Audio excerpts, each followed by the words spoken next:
Cette présentation, c'est un petit peu une introduction à une autre présentation qui se réalisera plus tard. Voilà. Donc le cadre de ces études, c'est une commande du syndicat mixte du Parc naturel régional des Ardennes, sous un intitulé, enfin sous deux intitulés. J'ai été accompagné sur le terrain par Adeline Pichard du PNR des Ardennes, et puis ça a fait l'objet donc de deux rapports qui sont associés à ces études. Alors, ça concerne les diagnostics fonctionnels, oui, mais bon, pas que. En règle générale, si je peux, si le contexte s'y prête, et puis si la discussion avec les gestionnaires et les financeurs le permettent, j'essaie d'ajouter ou de structurer le diagnostic pour qu'on ait le diagnostic au sens strict, et puis également pour qu'on ait des sous-produits du diagnostic qui nous permettent de progresser dans la connaissance des tourbières, mais à différentes échelles. Alors, une des thématiques principales du maître d'ouvrage, c'était de pouvoir travailler aussi sur l'analyse de la sensibilité des complexes vis-à-vis des pratiques sylvicoles. Et moi, ce qui m'intéressait également, c'était, on avait l'occasion de travailler sur trois complexes, donc trois complexes sur un nombre de complexes que développe Alexandre. Et ce qui m'intéressait, c'est de pouvoir élaborer, on va dire, un type fonctionnel spécifique d'un certain contexte. Ici, un contexte très lié en fait aux formations géomorphologiques, à la structure géologique et géomorphologique. Et puis, à côté de ça, ce qui m'intéressait aussi de voir, parce que bon, là j'étais quand même dans des contrées exotiques, les Ardennes, ce qui m'intéressait de voir, c'est d'étudier un petit peu la répartition des taxons pour essayer de comprendre si l'autre écologie dans les Ardennes était la même que celle qu'on peut trouver ici dans le Massif central, dans les Vosges ou ailleurs. Donc à travers ça, à travers ces diagnostics, j'ai essayé aussi de structurer pour qu'on ait des informations là-dessus. Et j'en ai eu d'ailleurs. Donc, les points du diagnostic qui ont été traités ou alors seulement abordés, ça concerne de toute façon l'ensemble des possibilités avec amplitude variable selon les trois sites et puis les enjeux qu'il y avait localement. Je ne vais pas développer cette partie-là non plus, mais bon, ça fait quand même, ça constitue des belles études en fait qui permettent d'aller assez loin, de traiter la thématique, on va dire, en une fois pour bien comprendre ce qui se passe. Donc ça concerne trois sites. Le site de la Croix-Sainte-Anne qui se situe à Rocroi, le site des Hauts-Butés ici et des Darnis ici qui se situe donc à l'est de Revin, sur le plateau et en bordure de la frontière belge. Alors les Ardennes, on est ici sur la partie nord de la France avec la petite pointe de Givet qui débute ici en fait. Donc nous on est à la base de la pointe de Givet.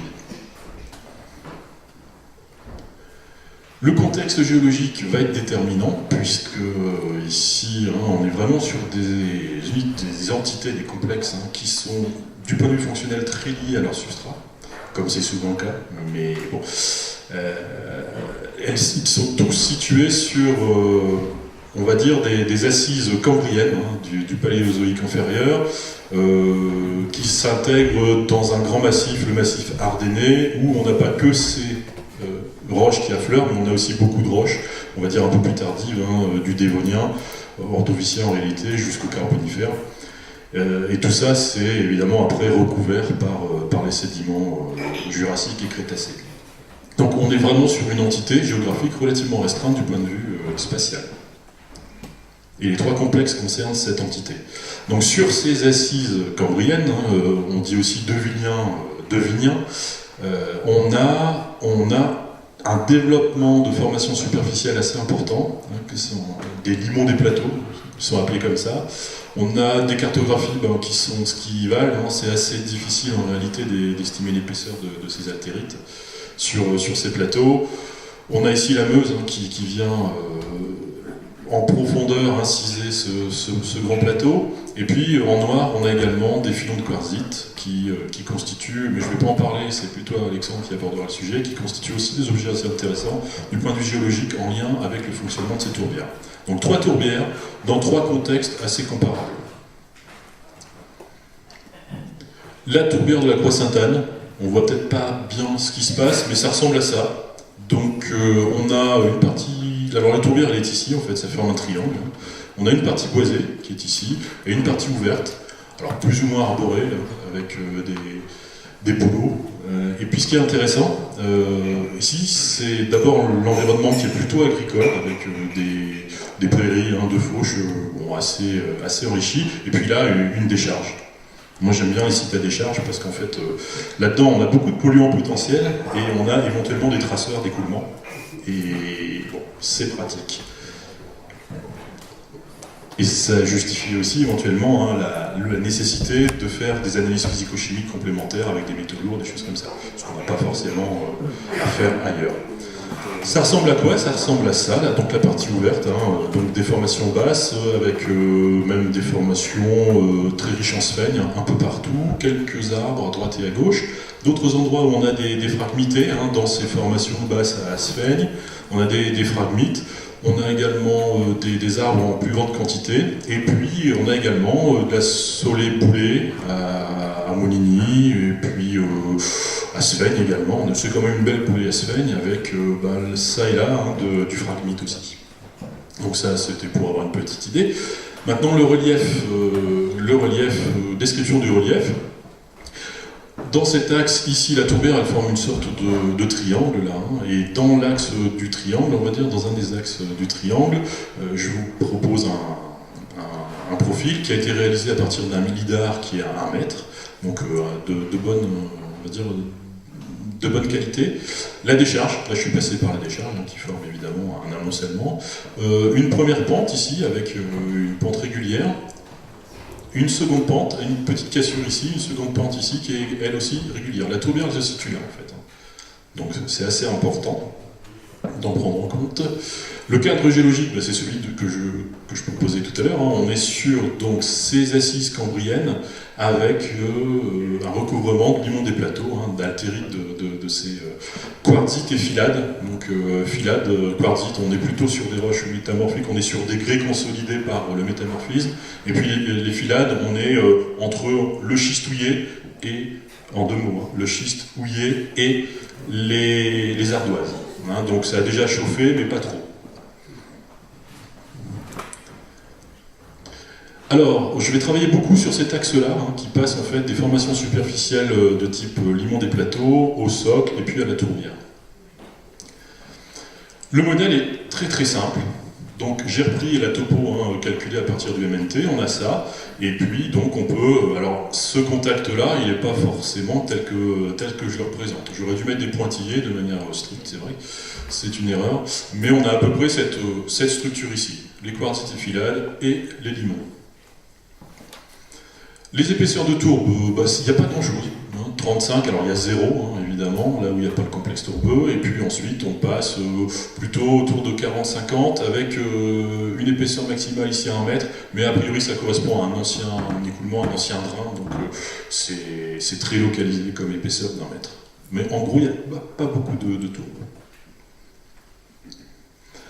Alors, il y a eu évidemment une analyse pédologique qui a consisté à faire un ensemble de points, et on va s'intéresser toujours à cet axe-là, dans le triangle, avec un ensemble de sondages qui sont développés.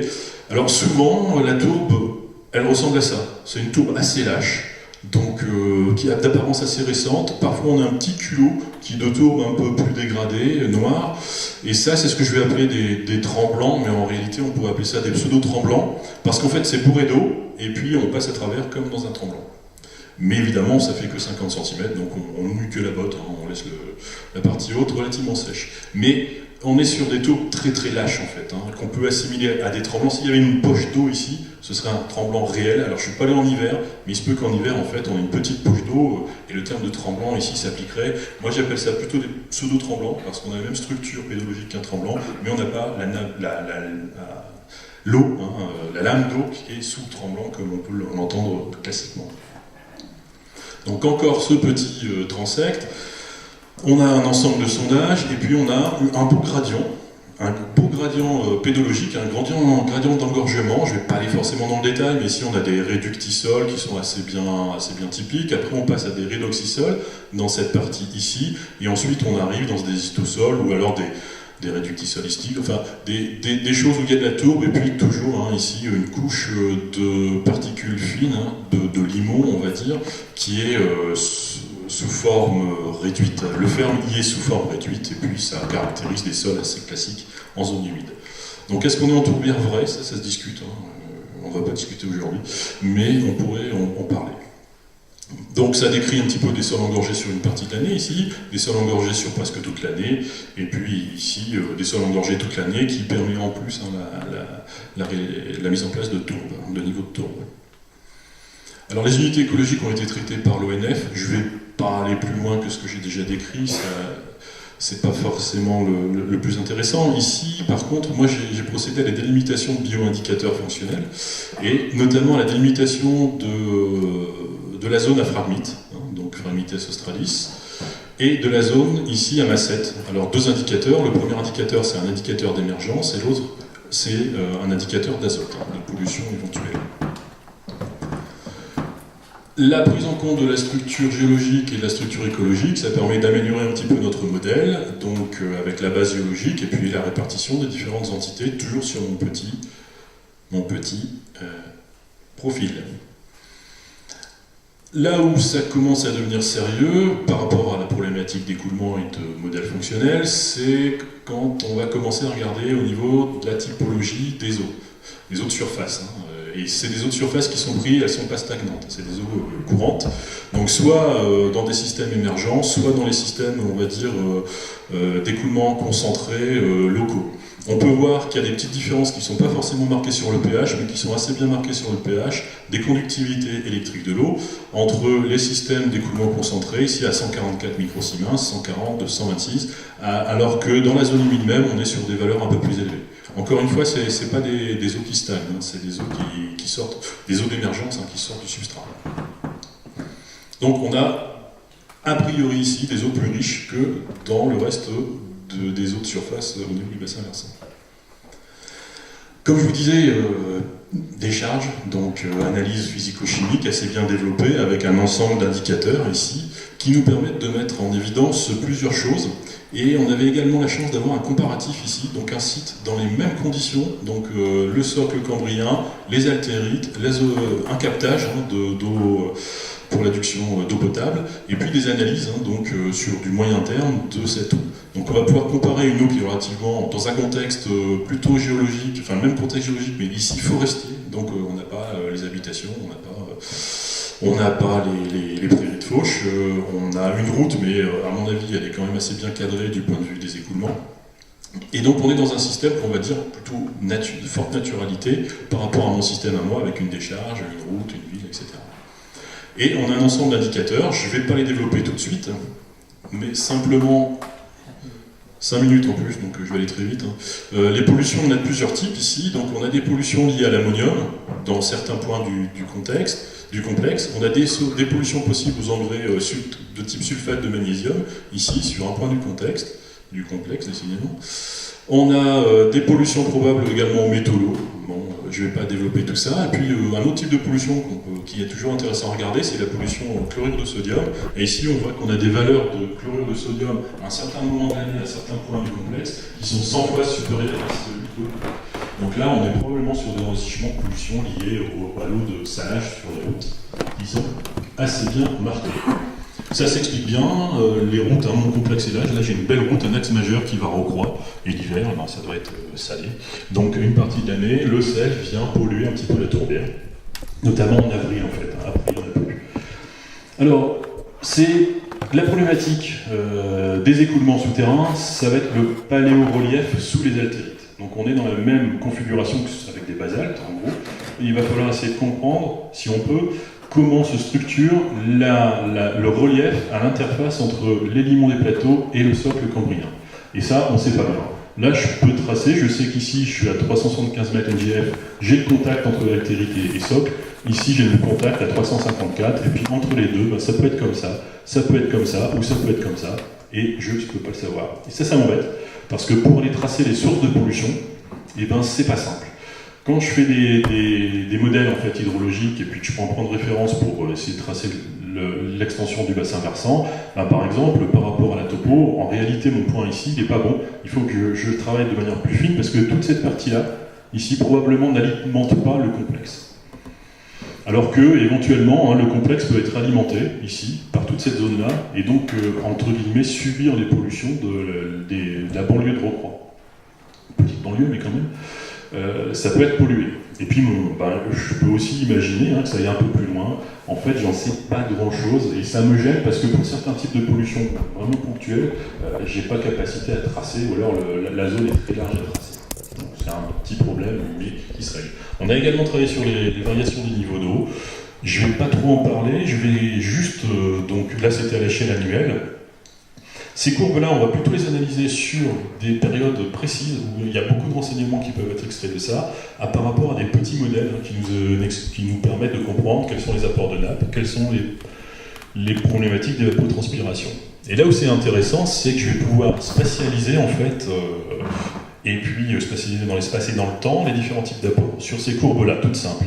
Ici, quand on remarque le jour, les plantes pompent et descendent la nappe, on va dire, en pleine journée, de 9h à 18h. C'est assez régulier. Bon, je dirais pas un peu... Enfin bref. Et la nuit, il ne se passe rien, donc la nappe, elle reste stable. Donc ici, on est probablement sur un mode de fonctionnement ombrotrophe, alors que quand on descend, ici on est entre 5 et 10 cm, quand on atteint 12-13 cm, on voit que la nuit, il y a une petite recharge qui s'effectue. Donc là, on est probablement, dans un moment, on a un soutien d'une nappe. On va regarder toutes ces courbes-là, et puis ici, par exemple, la verte, on voit carrément là qu'il y a une émergence permanente. On a toujours de la nappe qui sort à cet endroit-là. Ici, dans le rose, en fait, il se passe quasiment rien. Donc on est dans un système ombrotrophe, ou alors un système où on n'a pas de capacité à sonder ce qui se passe. Sauf quand on arrive un peu plus bas, là on voit qu'on commence à avoir un soutien de nappe. Mais le soutien, il paraît assez discret et très tardif. Et là, ici, on a carrément un soutien de nappe temporaire, mais on a une sorte de, on va dire, une chasse d'eau liée à la précipitation qui va se réaliser dans les quelques jours après, et puis après on n'a plus rien. Donc tous ces apports, en fait, c'est intéressant. Ça correspond ici à la chaîne des Moliniers. Ici, il y a des boulets à sphène avec des phragmites. Ici, une phragmitée sur un fond tremblant avec quelques bouleaux, et ici, un pseudo-tremblant à sphène. Et en gros, quand on regarde le gradient trophique, ici, il est complètement corrélé avec le gradient ombrotrophique-géotrophique. Donc on a déjà un bon modèle pour comprendre un petit peu ce qui se passe en termes de répartition de végétation. Voilà, donc ce modèle, on peut l'améliorer, évidemment. Je vais accélérer parce que j'ai plus trop de temps. Alors, ce qui est intéressant aussi, ce qui fera écho par rapport à la future présentation, c'est qu'on est sur des pollutions. Ici, typiquement, c'est l'endroit où j'ai mesuré les pollutions aux engrais sulfatés. Donc c'est probablement une nappe superficielle, une nappe indépendante, donc perchée, ou alors c'est le dessus de la nappe principale, et on a un panache de polluants qui est en fait rapidement apporté à l'émergence, et on n'a pas une diffusion au sein de la nappe de ce polluant. Ça, c'est difficile à tracer. Alors il y aurait d'autres traceurs, après, Arnaud nous parlera des traceurs isotopiques, notamment, qui nous permettraient de faire la différence. Bon, c'était pas le cadre de cette étude-là. J'accélère parce que Bernard, je le sens, non, pas encore. Donc après, on peut regarder également les photographies aériennes anciennes et puis voir qu'en fait, par rapport à ces logiques d'écoulement spatialisées, le boisement apparaît ici, là où on a les émergences. Donc on a déjà des arbres aux émergences, et à partir de ces endroits-là, on va avoir une extension de la solée poulée qui va se réaliser, et corréler ça à différents éléments. Je ne vais pas prendre le détail. J'ai travaillé donc sur d'autres autres sites, je ne vais pas les développer, je vais simplement présenter quelques résultats. On est sur des contextes géologiques et géomorphologiques très comparables, avec de petites variations, bien sûr. Et là, par contre, on a pu réaliser ce que j'appelle un profil de structure et de suivi sur un axe. On a le MNT avec les écoulements de surface ici, et sur un axe, en fait, j'ai réalisé ce que j'appelle un profil de structure et de suivi, un PSS. Donc je m'amuse sur un linéaire, qui doit faire là, je crois, 200 mètres, quelque chose comme ça, de relever tous les taxons sur une bande de 10 cm le long d'un ruban. Donc ça fait des relevés contigus de 0,2 mètres carrés, et puis il y en a ici, je ne me souviens plus si c'est 250 ou peut-être pas autant, peut-être 200. Et ça me permet d'avoir en fait une description de la structure en termes de composition, également des plantes qu'on retrouve sur ce profil. Donc après je vais corréler tout ça avec la topographie, avec la pédologie, et avec évidemment soit les écoulements de surface, soit aussi soit les variations des niveaux d'eau, ce qu'on appelle les courbes piézométriques, parce qu'il y a des piézomètres qui sont associés. Donc, par exemple, en termes de résultats, ici, je me suis rendu compte qu'on avait donc le Joncus arcutiflorus et le Sphagnum papillosum, qui étaient assez bien corrélés aux écoulements de surface, qu'on voit ici, Alors que, on va dire, dans beaucoup de régions, ce type d'habitat est plutôt occupé par Carex sans strata. Donc ça me permet aussi, moi, d'avoir après des marqueurs sur le terrain qui vont me dire, ici j'ai ces deux taxons, je dois avoir un écoulement superficiel, j'ai peut-être pas de MNT, mais par contre j'ai quand même un indicateur qui va pouvoir m'aider à comprendre. Juste un exemple, il y en a d'autres. Alors oui, ce qu'on se rend compte également aussi, c'est qu'on a énormément de ce qu'on va appeler des indicateurs aérohygrophiles, hein, notamment des mousses qui vont être spécialisées dans des endroits où on n'a pas d'écoulement, on va dire, sur le sol, pas d'émergence de nappe, mais simplement une ambiance suffisamment humide pour qu'il soit présent. C'est notamment le cas du Sphagnum capitifolium, qui adore ça, Sphagnum fuscum également.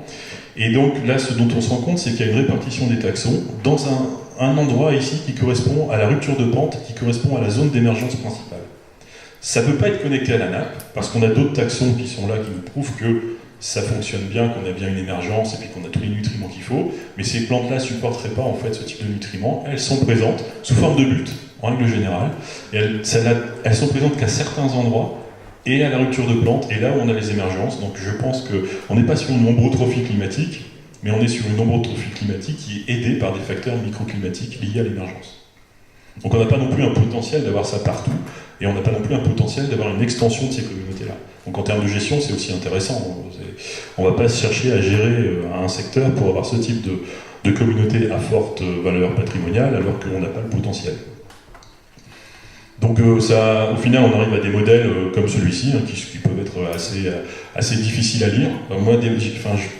C'est dur en fait. Restituer la façon dont fonctionne un complexe tourbeux, c'est assez difficile, et je pense qu'il y a des progrès à faire en termes d'outils, d'échange entre celui qui élabore le modèle et celui qui est censé l'exploiter le modèle. C'est pas encore évident, c'est un problème, on va dire, plus large en science, hein, de représentation des résultats. Voilà. Donc, en conclusion, on peut dire que les nappes sont peu profondes, elles sont sensibles aux pollutions de surface, le temps de résidence doit être court, hein, donc il n'y a pas ou peu de dépollution naturelle.